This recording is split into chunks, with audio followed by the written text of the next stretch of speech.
아멘. 감사합니다. 오늘 주일 아침에 나눌 말씀은 제목이 과연 새로운 것인가, 새로운가 하는 이 질문을 가지고 말씀을 나누려고 합니다. 그런데 이 본문의 내용이 워낙 준비하다 보니 양이 많았습니다. 그래서 2주에 걸쳐서 해보려고 합니다. 원래 다음 주 본문을 주보에 주었을 때는 18장 내용을 주었지만 다음 주에 한 번 더 다루겠습니다. 그 이유는 오늘 양이 많기도 하지만 중요한 내용들이 이 본문 안에 나타나는데, 바울이 복음을 전하면서 하나님에 대한, 우리가 믿는 하나님이 누구인가라고 하는 부분과 그 믿음을 가지고 사는 사람은 어떻게 살아가는가, 우리가 전하는 복음이 무엇이고 그 복음에 따라 사는 것이 어떤 삶인가라고 하는 부분을 나누어서 이야기하기에 오늘 저도 그렇게 해보려고 합니다. 그러면서 오늘 본문의 내용을 가지고 이 제목을 잡은 이유는, 제가 기독교의 복음의 진리는 새롭다라고 하는 생각을 가지고 본문을 잡은 것이 아니고, 오늘 본문의 이 제목을 잡은 이유는 2가지 이유가 있기 때문입니다. 하나는 바울이 복음을 전할 때, 특별히 제2차 전도 여행 속에 그리스의 수도인 아덴에 도착을 하게 됩니다. 그곳에서 우상이 가득한 도시를 보게 되고, 그 도시 자체가 우상이 가득한 것을 보게 되는데, 이때 바울은 마음에 격분이 일어나는 거예요.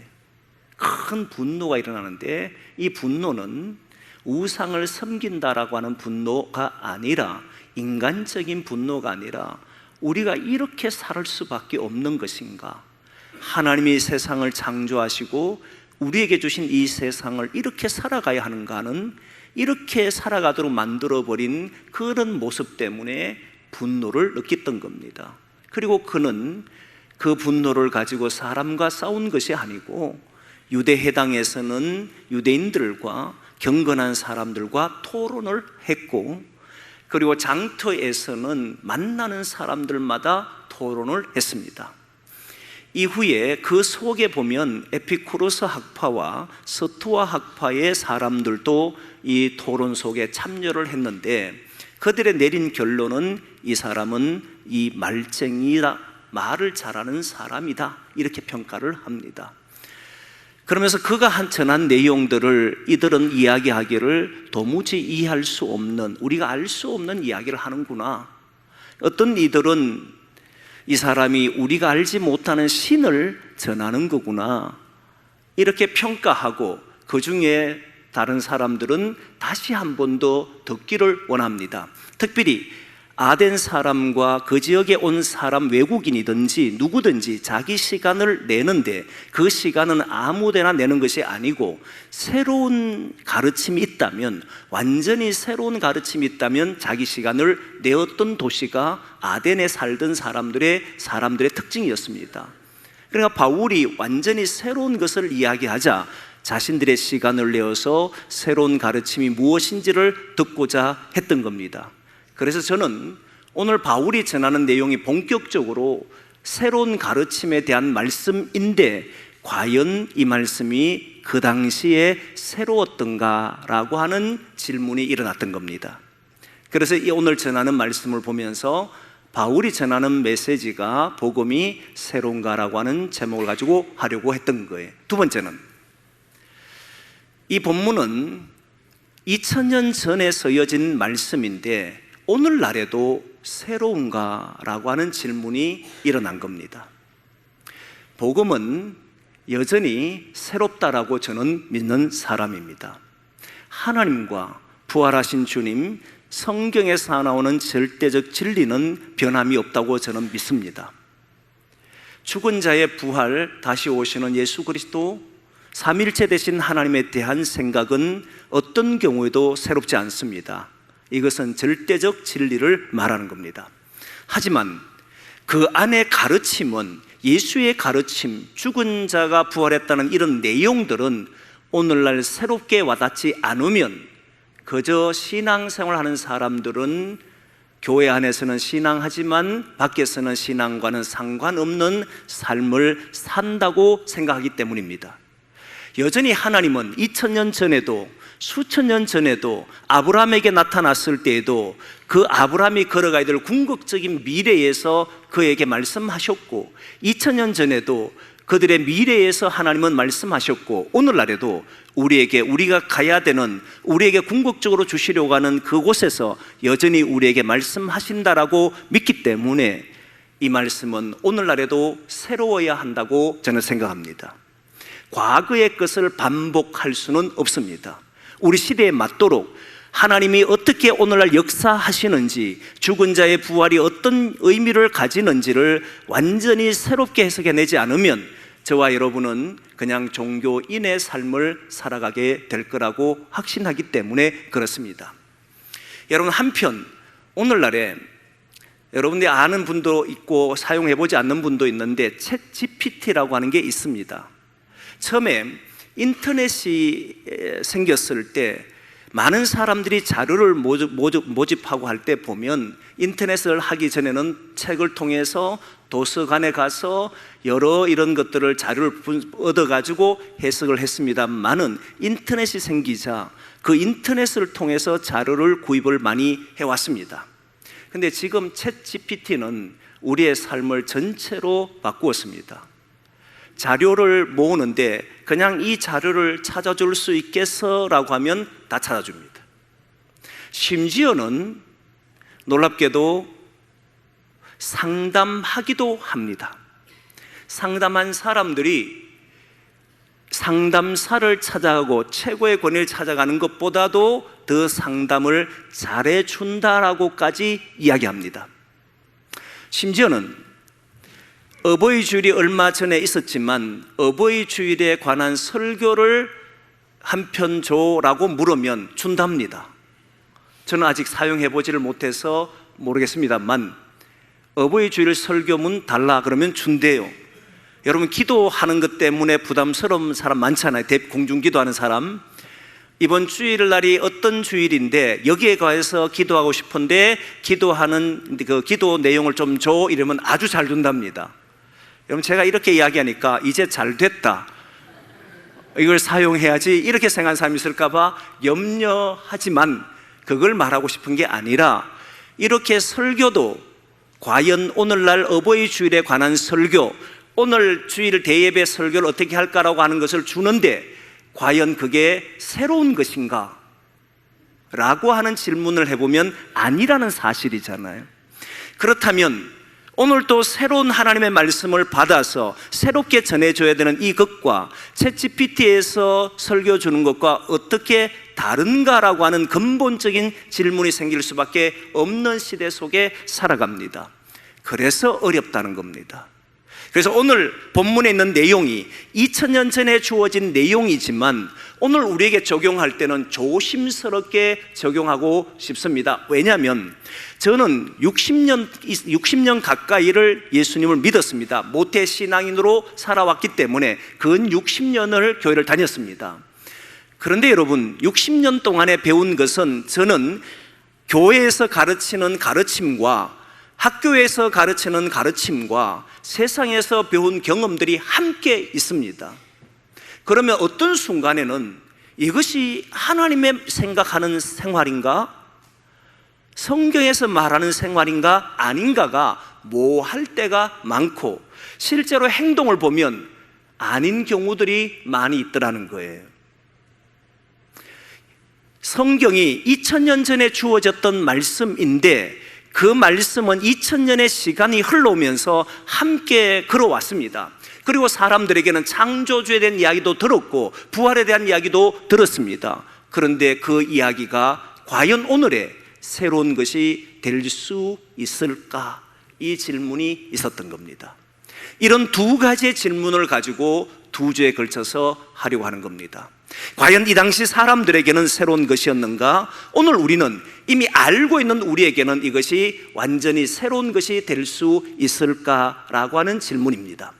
그러면 오늘 본문으로 돌아갑니다. 오늘 본문에 바울이 복음을 전하는 새로운 것을 가르쳐 달라고 했을 때에 시작되는 내용은 24절부터입니다. 24절부터인데 그게 제일 먼저 들어오는 내용이 창조주 하나님입니다. 우주와 그 가운데 있는 만물을 지으신 하나님이다라는 말씀과, 그리고 우리가 믿는 하나님은 주제시다, 주인이시다, 이 창조하신 것의 모든 것의 주인이시다라고 하는 것을 선포합니다. 그런데 여러분, 이 말씀은 새롭지가 않습니다. 우리는 창조주 하나님을 믿습니다. 오늘날 과학에서는 창조주 하나님보다는 여러 우주 기원설과 또는 다른 과학의 발달로 해서 가르쳐주는 그게 내용을 가지고 사는 사람도 많습니다. 그러나 오늘날에도 여러분 놀랍게 많은 다른 종교에서도 창조주를 믿습니다. 우리가 믿는 하나님이 아니라 다른 신의 이름을 부르면서 그도 창조주라고 말합니다. 특히 이슬람도 조금 뒤에 이야기하겠지만은 그들의 신전에는 신상이 없습니다. 신성 모독이라고 생각하기 때문입니다. 이런 비슷한 일들이 많기 때문에 사실 창조주 신앙에 대한 것은 새롭지가 않다는 거예요. 지금도 이런데 고대 사람들은 전쟁과 전쟁이 일어났을 때 승패의 가름은 신에 의해서 이루어진다고 생각을 했습니다. 우리가 믿는 신이 저들을 믿는 신을 이겼다라고 생각하는 거예요. 그런데 유대교인들은 우리가 믿는 신은 하나님인데 이 하나님은 창조주라고 하면 그들이 하는 이야기가 우리가 믿는 신이 창조주라고 이야기했습니다. 이집트도 창조주의 신앙이 있고, 그리고 바벨론도 페르시아도 많은 고대 나라도 다 그들이 섬기는 신들은 대부분이 창조주 신앙을 갖고 있었습니다. 그래서 성경은 유대인들은 구약에서는 창조주뿐만 아니라 구속주라고 하는 것을 가지고 옵니다. 우리를 창조하신 하나님이 우리를 여기에서 구원하신다라고 하는 그런 것을 이야기합니다. 그래서 구약에는 창조주와 구속주가 함께 나타나게 됩니다. 어쨌든 여기에서 말하고 싶은 것은 창조주의 신앙이 기독교에만, 성서에만 있는 게 아니라는 사실이에요. 지금도 이렇게 과학이 발달되는 속에도 창조주를 믿는 사람들은, 신앙인들은 다른 종교에도 많이 있습니다. 심지어 힌두교에도 그런 교리가 있습니다.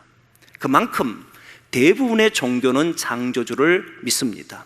그렇기 때문에 창조주 하나님이라고 하는 내용은 달라지지를 않는다는 거예요. 다르지 않다는 사실이에요. 그럼 뭐가 다른가라고 했을 때 오늘 본문에서 저는 먼저 두 가지를 말씀을 드리려고 합니다. 하나는 오늘 본문 24절에 보면 사람이 손으로 지은 전에 거하지 않는다, 이 말이 나와요. 다시 말하면 성전에 계시지 않는다, 이 말입니다. 이 말은 오늘날에도 상당히 충격이지만 그 당시 사람들에게는 새로운 사실이었고 충격이 됩니다. 이유는 바울이 아덴이라고 하는 곳에 와서 보니까 우상이 가득하다는 걸 봤습니다. 우상이 가득한 걸 어떻게 보느냐면 거기에는 다 제단이 있더라는 거예요. 신을 모신 제단이 있는데 그 신을 모신 제단에는 각각 자기가 믿는 신을 섬기는 제단을 만들어 놓고 거기에 신상을 부어서 거기에 신을 모시더라는 거예요. 그것을 보고 이 도시는 우상이 가득한 곳이구나 라고 하는 것을 알았다는 겁니다. 근데 더 놀라운 것은 바울이 보니까 신의 이름도 모르고 그 신이 어떤 존재인지도 모르는데 제단을 만들어 놓은 것도 있더라는 거예요. 그래서 알지 못하는 신이라고 이름은 정해놓은 제단도 있는 걸 보고는 우상이 많구나, 종교심이 많구나 하는 것을 바울은 알았습니다. 그런데 바울은 거기에서 사람들에게 하나님은, 내가 믿는 하나님은 사람의 손으로 지은 곳에 거하신 분이 아닙니다, 이렇게 선포했어요. 당시 사람들은 깜짝 놀랐습니다. 그들은 신이라면 우리가 만든 제단에 자신들이 만들어 온 신을 섬기는 것으로 생각했는데, 그 신전에 신은 거하는 것이 아니다라고 하는 개념을 이야기한 겁니다. 그러면 성경을 보면 과연 그러한가? 성경에도 보면 성전이 있었습니다. 그리고 성막도 있었습니다. 그러나 놀랍게도 구약에서조차도 성전에든 성막에든 신상이 없습니다. 어떤 신상도 거기에 둘 수가 없습니다. 더군다나 성전에 하나님이 성전에만 계신다라고 하는 생각조차도 없습니다. 그게 우리가 믿는 하나님입니다. 성전에 하나님이 성전에만 계시는 분이 아니다라는 생각을 가지고 있습니다. 하나님은 어디 계시냐? 성경에 보면 하늘에 있다라고 말하지만, 주기도문에도 하늘에 계신 우리 아버지라고 말하지만, 이 하늘은 어느 곳에도 계시는 분이다, 이 말입니다. 성전에 모셔놓고 성전 안에 계시는 분으로 말하지 않는다는 사실이에요. 하나님은 모든 곳에 계시고 어느 곳에서든지 만날 수 있는 분임을 이야기합니다. 그러면 왜 구약에서는 성전을 지었는가? 솔로몬도 성전을 지었는데, 솔로몬이 처음으로 성전을 지은 사람이잖아요. 그가 성전을 짓고 하나님 앞에 봉헌하면서 기도한 내용이, 하나님이 어떻게 하늘에 있는 하나님이 땅에 거하리까? 하물며 하늘의 하늘도 하나님을 용납할 수 없는데 내가 지은 이 성전에 거하시겠습니까? 그 이야기예요. 내가 세운 이 성전에 하나님은 계실 수 없다는. 그러나 다만 구합기는, 내가 또는 이스라엘 백성들이 이 성전을 향하여 기도할 때 하나님은 하늘에서 들으시고 그 응답하여 달라고 기도합니다. 성전에 계신 하나님이라는 생각이 없었다는 겁니다. 하나님은 모든 곳에 계시는데 그 성전을 향하여 기도할 때 하나님은 어느 곳에서든지 들으시고 응답해달라는 이 생각이 구약에 있는 성도들이 가졌던 생각입니다. 또한 성막을 잘 보시면, 성막을 보게 됐을 때 하나님은 성막을 지으라고 했습니다. 애굽에 430년 살던 이스라엘 백성들을 광야에 부르셔서 성막을 지으라고 친히 말씀하셨어요. 그리고 그 속에 보면 법궤를 두는데 법궤 위에 뚜껑이 있는데 그 뚜껑을 시온자라고 합니다. 거기에서 내가 너희를 만나겠다라고 하니까 사람들이 하나님이 법궤 위에 계신 줄 착각한 사람도 있었습니다. 그러다 여러분 아시잖아요. 엘리 대제사장이 블레셋과 전투에서 지게 되자 사람들이, 장로들이 법궤를 보내달라고 해서 보냅니다. 하지만 여러분, 법궤가 갔음에도 피하잖아요. 블레셋 사람들은 놀랬습니다. 이제 저 신이 저 진중에 들어왔기에 우리는 지겠구나 생각했는데, 그러나 놀랍게도 법궤를 가져왔음에도 불구하고 졌습니다.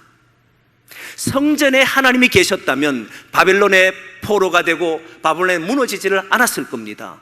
그런데 법궤가 갔음에도 불구하고 그 전쟁에 피한 이유는 그들의 생각이 성전에 머물거나 법궤 안에 있거나 법궤 위에 머문다고 생각하는 이런 신앙으로 전락되었을 때 그 시대는 무너졌다는 말입니다. 언제나 신앙인들은 하나님의 말씀에 따라 걸었고 하나님이 우리와 함께 하신다는 믿음을 가지고 걸었고 그 속에서 살아왔던 사람들이 구약시대 사람이잖아요. 특별히 성막을 만들려고 한 이유는 무엇이냐면, 그동안에 여러분 아브람과 이삭과 야곱과 요셉을 족장이라고 말하는데, 아브람과 이삭과 야곱과 요셉은 어디를 가든지 제단을 만든 적이 없습니다. 제단을 만들어 놓고 거기에 신을 만들어 세운 적이 없습니다. 어느 곳에 가든지 예배를 드렸습니다. 하나님 앞에 예배를 드렸지 그 제단을 만들거나 그게 섬기지는 않았다는 사실이에요. 이유는 하나님은 제단 속에 거하신 분이 아니고 나와 함께 하시는 분임을 고백하고, 자신은 하나님의 약속에 따라서, 이들은 하나님의 약속의 말씀에 따라서 살아가는 사람들이지 신을 섬기는 사람으로 사는 사람이 아니라는 사실을 보여주는 겁니다. 구약의 전반에도 이렇게 신은 성전에 계신다고 생각하지를 않았다는 겁니다. 오직 하나님의 사람들은 하나님의 말씀에 따라 순종하고 그 말씀에 따라 사는 사람이라고 하는 것을 보여주는데, 신약에서도 놀랍게도 똑같은 상황을 맞이합니다. 신약에서도 성전을 세웠지만, 교회를 세웠지만 그 교회는 신을 모신 곳이 아니라 신앙의 중심으로, 언제나 우리의 삶의 중심으로 그곳을 택했다는 거예요. 성막은 이스라엘 백성들이 이제 개인의 신앙에서 벗어나서 이스라엘 전체가 모일 수 있는 장소가 바로 성막이 되었던 겁니다. 그동안에는 아브라함의 하나님, 이삭의 하나님, 야곱의 하나님 이렇게 불렀던데, 이제는 광야에 나오면서 모든 공동체의 하나님, 이스라엘의 하나님이라고 부르기 시작합니다. 이때 자신만이 믿는 하나님이라면 걸어가면서 하나님 앞에 예배드리고 그 삶에 따라 살면 되지만, 모든 이스라엘 백성들을 모으려고 하면 바로 필요한 것이 그 중심이 되는 성막이 필요했기 때문에 성막을 세웠던 것이지, 그 성막 안에 하나님이 머무는 그런 장소로 여기지를 않았다는 거예요. 그래서 성막 안에서는 말씀이 선포되고 하나님의 뜻을 깨닫게 하고, 백성들이 죄를 가져오면 하나님 앞에 예배를 드렸고 제사를 드리면 하나님은 그것을 받으시고 이들의 삶과 함께하는 하나님으로 이렇게 움직였다는 말이에요. 성전 안에, 성막 안에 계신 하나님이 아니었다는 거예요. 오늘날 여러분, 이 말씀은 그대로 유효합니다. 여전히 세상 모든 종교와 다른 것 중에 하나가 이것이 됩니다. 교회 안에 하나님이 계시는 곳이 아니라는 거예요. 모든 곳에 하나님이 계시고, 그러면 이 성전에 모여서 함께 예배드리는 이유가 뭐냐면, 우리는 이곳에서 말씀을 듣고 하나님의 뜻을 깨닫고 하나님의 뜻에 따라 살겠습니다라고 하며 결단의 장소가 되고 은혜의 장소가 되고 하나님의 역사의 장소가 되는 그런 곳이지, 이곳에 성전에 하나님을 모셔놓고 성전에 하나님의 신상을 부어놓고 이렇게 모이는 곳이 아니라는 겁니다. 이곳은 우리의 삶의 중심이요, 우리의 모든 것이며, 우리가 걸어갈 때 이곳에서부터 하나님 말씀을 떨어지고 그 말씀을 통해서 우리는 살아가겠다라고 하는 결단이 있는 장소가 여기라는 거예요. 사랑하는 성도 여러분, 우리는 성전 안에만 주를 모셔놓고 사는 사람이 아닌 줄 믿습니다. 여기에서는 주의 음성을 듣고 주님 말씀이 전해지고 은혜의 장소가 되고 그 받은 은혜를 가지고 살아가겠습니다라고 하는 그런 믿음의 장소요, 눈물 흘리는 성도들이 와서 기도하는 장소요, 힘들고 어려운 사람들이 함께 모여서 주님을 높일 수 있는 이런 장소가 저와 여러분이 섬기는 우리 주님인 줄 믿습니다. 여기는 주님만이 계시고 주님이 섬기는 그런 신상이 있는 곳이 아니라는 거예요. 그 어떤 것도 이곳에서는 신으로 또는 신의 모습으로 할 수가 없다는 겁니다. 우리가 믿는 하나님은 우리의 모든 삶에 동행하시고 우리의 삶의 자리에서 함께 하시는 분인 줄 믿습니다. 그 믿음으로 살아가기를 소망합니다. 그리고 두 번째는, 오늘 본문에 보면 25절의 말씀에 보니까 상당히 까다롭고 이해하기 어려운 말을 합니다. 바울은 이렇게 말합니다. 하나님은, 내가 믿는 하나님은 무엇이 부족한 것 같아서, 부족한 것처럼 보여서 사람의 섬김을 받으시는 분이 아닙니다. 이렇게 이야기했습니다. 여러분, 우리는 그렇게 믿지요. 하나님 부족한 것이 없다, 우리는 부족하다 말합니다. 그런데 바울이 그 당시에 사람들을 볼 때에, 그 우상을 섬기는 사람들을 볼 때에 그 제단을 치장합니다. 그 제단에 많은 물질을 드립니다. 물질을 드린 이유는 분명합니다. 자기의 소원을 이루기 위해서 드립니다. 그러나 이런 모습들은 이미 힘센 사람이 힘없는 사람에게 요구했고, 요구받은 사람들은 자기의 소원을 이루기 위해서 힘 있는 사람에게 뭔가 물질을 드리고 가장 좋은 것으로 드려야만, 그래서야만 그가 나에게 도움을 준다는 이런 개념들이 있었던 겁니다. 그러다 보니 그 제단을 섬기는 사람들이, 제단을 섬기려고 하는 그 신을 섬기는 사람들을 향하여서 언제나 요구를 했습니다. 그래서 오늘 본문에 부족한 것 같은, 부족한 것이 있는 것처럼이라고 하는 이 말은 원래 헬라의 의미는 어떤 의미가 있냐면 요구한다라고 하는 의미를 갖고 있습니다. 그러니까 그 제단을 섬기는 사람들이 성도들에게, 그 믿는 사람들에게 계속 요구를 하는 겁니다. 너희들이 신의 응답을 받고 싶으면, 신이 너희들을 사랑하고 축복하기를 원하면 너희들이 신에게 바쳐야 되지 않느냐? 너희들이 바치는 것을 통해서 신은 응답한다. 이렇게 요구를 했다는 거예요. 그러니까 제단을 섬겨야 한다. 이 신을 섬겨야 된다는 모든 것이 물질이나 그들의 어떤 정성을 가지고 했던 겁니다. 그런데 바울은 거기에서 놀라운 이야기를 하잖아요. 우리 하나님은 요구하지 않으신다. 여러분들의 요구 때문에 살아가신 분이 아니다, 이 말입니다. 지금까지 많은 신들은 그들이 바치는 것으로 살아가지만, 그러나 하나님은 어떤 것을 주지 않나, 너희들이 없다 할지라도, 아무것을 주지 않는다 해도 우리 하나님은 여전히 존재하시는 하나님이시다. 우리 하나님은 우리에게 요구하시는 분이 아니라 오히려 이렇게 말하잖아요. 하나님은 우리에게 생명과 호흡과 만물을 주시는 분이시다. 요구하시는 분이 아니라 주시는 하나님이시다, 이 말을 하잖아요. 여러분, 그 당시 사람들은 줘야만 받을 수 있다고 생각했습니다. 드려야만 받을 수 있다고 믿었습니다. 그러나 바울이 깨닫게 된 것은, 바울이 알게 된 것은 내가 드려야만 하나님이 축복하는 하나님이 아니라는 사실이에요. 내가 드리지 않는다 할지라도, 내가 아무것도 하지 않는다 할지라도 하나님은 스스로 계시는 하나님이다, 이 말입니다. 하나님은 오히려 우리에게 생명도 주시고 호흡도 주시고 이 만물도 주시는 분이 하나님이시다, 그 이야기를 하는 거예요. 네가 드렸기 때문에 이걸 주는 분이 아니라는 겁니다. 네가 드리든 드리지 않든 나는 너희들과 함께 할 것이고 너희들에게 주는 것이다, 이렇게 말하는 것이다. 그 시대를 완전히 뒤집어 버리는 말씀이었다는 겁니다. 저는 이 말씀을 믿습니다.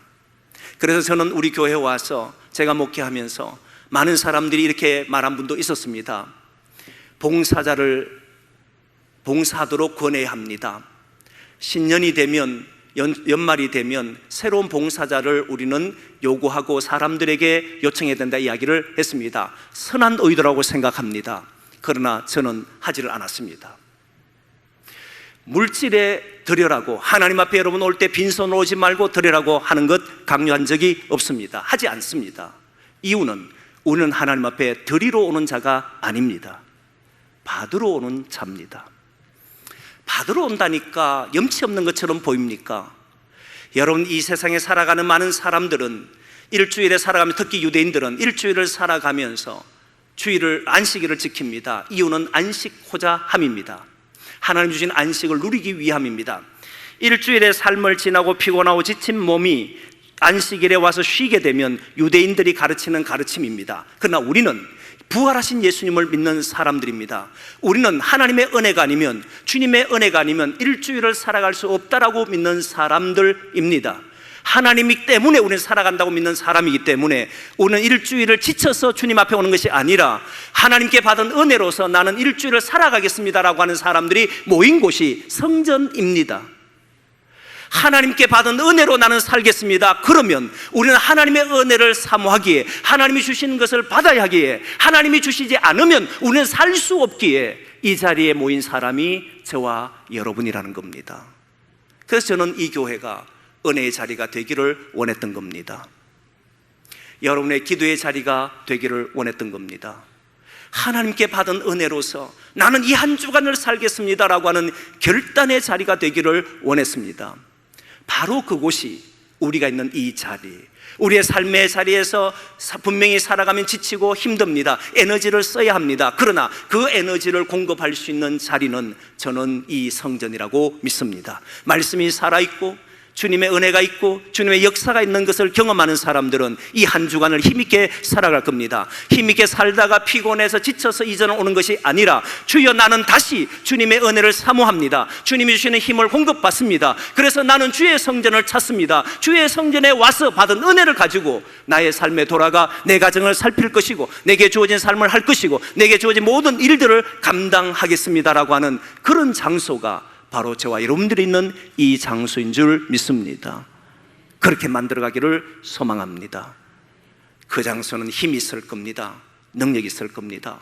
주님께 받은 은혜로 살겠다는 마음 있는 사람들은 내가 힘이 없을 때 나는 주님이 함께 하겠다는 믿음이 있기에 주님이 주신 것으로 또 살아가려고 일어날 겁니다. 바로 그런 장소 우리 함께 만들어가기를 소망합니다. 정말 이런 우리 시대에도 저는 은혜 받는 장소가 필요하다고 믿습니다. 우리의 참으로 주님 주시는 힘 있는 장소가 필요하다고 믿습니다. 그 교회가 우리 교회, 한국교회가 되기를 소망합니다. 기도하겠습니다.